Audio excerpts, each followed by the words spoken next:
23 বছর বিদেশে কাজ করে পরিবারকে চালানোর পর সে যখন দেশে ফিরল তখন এমন ভান করল যেন তার আর টাকা পয়সা কিছুই নেই। আর তার নিজের মা তাকে বাড়ি থেকে বের করে দিয়ে বলল, এই বাড়িতে আমরা পরাজিতদের সমর্থন করি না। 23 বছর ধরে সে বাড়িতে টাকা পাঠিয়েছে, আর যখন অবশেষে সে ফিরে এলো ভান করে যে তার আর কিছুই নেই, তার নিজের মা তার মুখের দিকে তাকিয়ে তাকে আবর্জনার মতো বাড়ি থেকে বের করে দিল। এখানে তোমার কোনো জায়গা নেই, ঠান্ডা গলায় বলল মহিলা। এই বাড়িতে আমরা ব্যর্থ মানুষকে আশ্রয় দিই না। তারপর দরজাটা ধপ করে বন্ধ হয়ে গেল নিজের মেয়ের মুখের উপর। দুপুরের প্রচণ্ড রোদে ঢাকা শহরের একটি অভিজাত এলাকায় দাঁড়িয়েছিল শিউলি। এলাকাটা ছিল ঢাকার অন্যতম ধনী এলাকা। বিশাল বিশাল বাড়ি, উঁচু গেট, সিসিটিভি ক্যামেরা, চকচকে গাড়ি, যেন সবকিছুই টাকা আর ক্ষমতার প্রদর্শনী। সেই সব প্রাসাদের মাঝখানে ৩৮ নম্বর বাড়ির সামনে দাঁড়িয়েছিল শিউলি। তার চেহারা দেখে মনে হচ্ছিল সে যেন অনেক দূর থেকে এসেছে। ধুলোমাখা কাপড়, ফিকে হয়ে যাওয়া শাড়ি, পায়ে পুরনো স্যান্ডেল। যে কেউ দেখলে ভাবত এই নারীকে জীবন একেবারে ভেঙে দিয়েছে।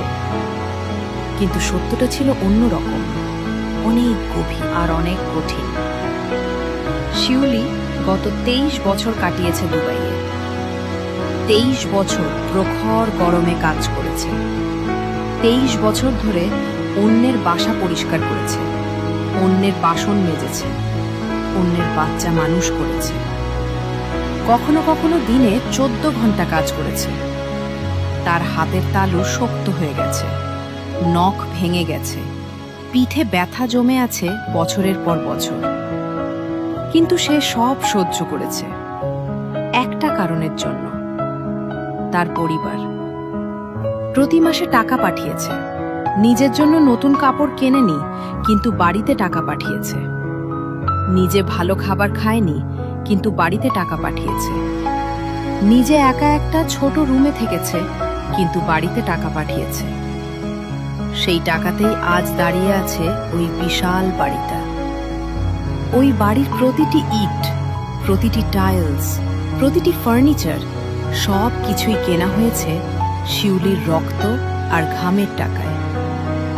কিন্তু আজ সেই বাড়ির দরজা তার মুখের ওপর বন্ধ হয়ে গেছে। শিউলি ধীরে ধীরে ঘুরে দাঁড়ালো।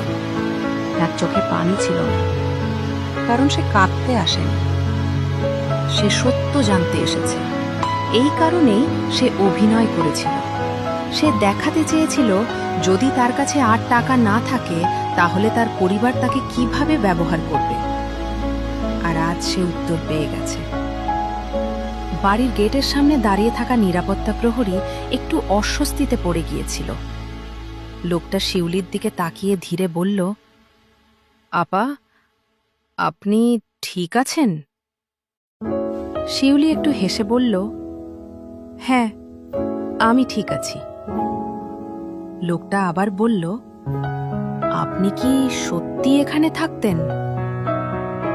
শিউলি বাড়িটার দিকে তাকালো। তার চোখে এক অদ্ভুত শান্তি। হ্যাঁ, সে বলল, এই বাড়ির প্রতিটি ইট আমি কিনেছি। গার্ড অবাক হয়ে তাকিয়ে রইল, কিন্তু শিউলি আর কিছু বলল না। সে ধীরে ধীরে রাস্তা ধরে হাঁটতে শুরু করল। তার মাথার মধ্যে পুরনো স্মৃতিগুলো ঘুরছিল। 23 বছর আগে যখন সে বিদেশে যাচ্ছিল তখন তার মা কাঁদছিলেন। মা, তুই না গেলে আমরা কিভাবে চলব? তার ছোট বোন মিথিলা তখন কলেজে পড়ত। সে বলেছিল, আপা, তুমি গেলে আমাদের জীবন বদলে যাবে। আর সত্যিই বদলেছিল, কিন্তু শুধু তাদের জীবন, শিউলির জীবন নয়। শিউলি যখন প্রথম দুবাইয়ে পৌঁছায় তখন তার বয়স মাত্র 25। তার যমজ 2 ছেলে তখন মাত্র 2 বছরের। সে চেয়েছিল ছেলেদের সঙ্গে নিয়ে যেতে, কিন্তু তার মা বলেছিলেন, এত ছোট বাচ্চা বিদেশে নিয়ে কি করবে, এখানে রেখে যা। শিউলি বিশ্বাস করেছিল। তার 2 ছেলেকে গ্রামের খালার কাছে রেখে গিয়েছিল। তারপর শুরু হয়েছিল তার যুদ্ধ। প্রথম বছর সে প্রায় প্রতিদিন কাঁদত, ছেলেদের কথা মনে পড়ত, কিন্তু সে নিজেকে শক্ত করেছিল, কারণ সে জানত সে লড়ছে তাদের ভবিষ্যতের জন্য। কিন্তু আজ সে বুঝতে পারছে কিছু একটা ঠিক ছিল না। বাড়ির সামনে দাঁড়িয়ে যখন সে বলল যে তার কাছে আর টাকা নেই, তার মা একবারও জিজ্ঞেস করেনি তুই ঠিক আছিস, একবারও বলেনি ভিতরে আয়, বরং বলেছে আমরা ব্যর্থ মানুষকে আশ্রয় দিই না। এই কথাটা শিউলির মাথায় বারবার বাজছিল। ঠিক তখনই রাস্তার পাশে একটি কালো গাড়ি এসে থামল। গাড়ি থেকে নামলো একজন মাঝ বয়সী লোক।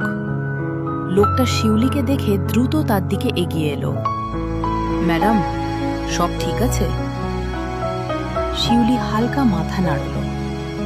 লোকটা চারদিকে তাকিয়ে নিচু গলায় বলল, আপনি কি নিশ্চিত আপনি আজই সত্যটা জানতে চান? শিউলি ধীরে বলল, হ্যাঁ। লোকটাটা তার হাতে একটি খাম দিল। গত 3 মাস ধরে আমরা আপনার নির্দেশ অনুযায়ী সব খোঁজ নিয়েছি। শিউলির চোখ একটু সরু হয়ে গেল। কি পেয়েছেন? লোকটা একটু থামল, তারপর বলল, আপনার পাঠানো টাকার অনেকটাই আপনার পরিবার ব্যবহার করেনি আপনার জন্য।